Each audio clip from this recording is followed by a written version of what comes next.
Spooner, executive order.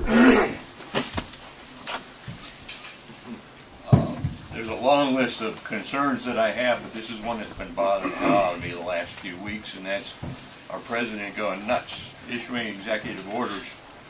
And, for example, the congressional staff get waivers, or not waivers, but we call them subsidies, because they can't afford it. What about the rest of us?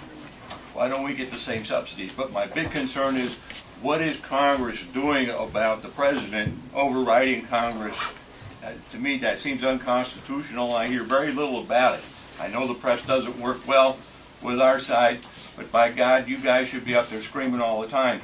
I've listened to you in a number of interviews, and I've been very impressed, national interviews. We've got to get more of it out there. People don't know what he's doing to the Constitution.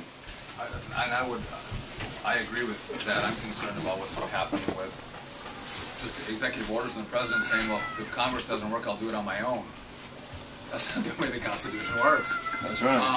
But also, if you believe in the Constitution, you also understand that the Congress doesn't get a call foul on constitutional violations, it's the courts.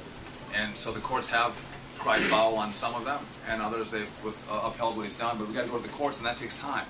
I wasn't suggesting congressional action. I'm suggesting that they all stand up and speak out.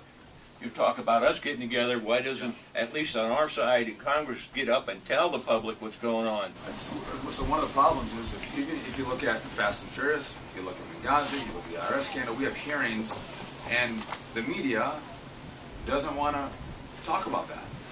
What they'd rather talk about is the bridge scandal in New Jersey. Change the subject every time you're asked a question. Stick on it. Yeah. One of the reasons is they block all of the appointments when you hesitate executive action. It's challenging. It is challenging to get the word out. Yeah, and you'll find the truth there, sir. Okay, let's move on. And